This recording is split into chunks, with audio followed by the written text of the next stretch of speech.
Why you can't focus anymore. When was the last time you did one thing and only one thing? No phone, no notifications, no checking messages. Just one thing.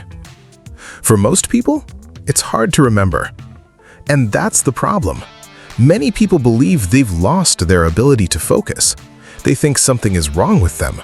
Maybe their attention span is getting worse. Maybe they're becoming lazy. Maybe they're just not disciplined enough. But what if none of that is true?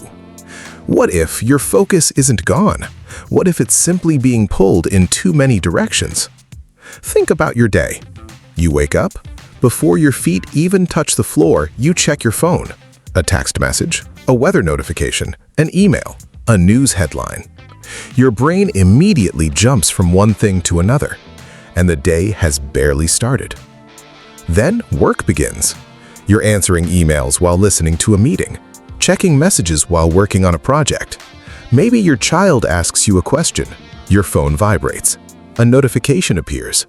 Someone calls. Back and forth. And eventually, something strange happens. You become busy all the time, but focused almost never. You sit down to work. 5 minutes later, you're checking something else. You start reading. Then your mind drifts. You begin a task, then switch to another, then another. By the end of the day, you feel mentally exhausted, yet somehow you still feel behind. This isn't a character flaw. It's the result of constant interruption. In his book, Protocols, an Operating Manual for the Human Body, neuroscientist Andrew Huberman explains that attention is one of the brain's most valuable resources. The brain performs best when it can stay engaged with one thing long enough to enter a deeper state of concentration. But modern life makes that increasingly difficult, because every interruption creates a reset. Every notification says, "Look here." Every alert says, "This might be important."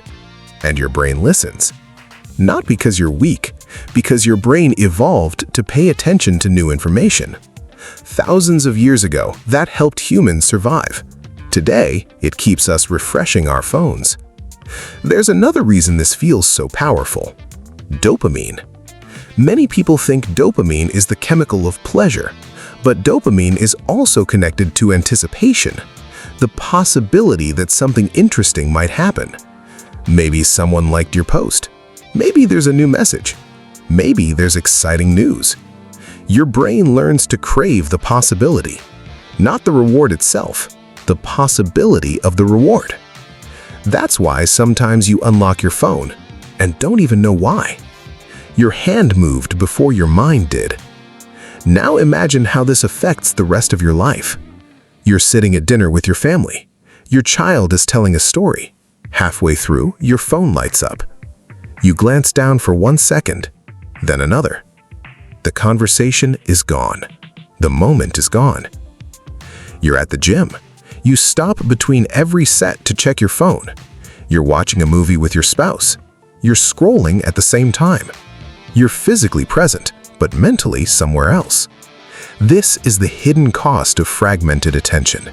It's not just stealing productivity, it's stealing presence. And presence is where life happens. The good news? Focus can be rebuilt. Not overnight, but gradually. Start by creating moments with fewer interruptions.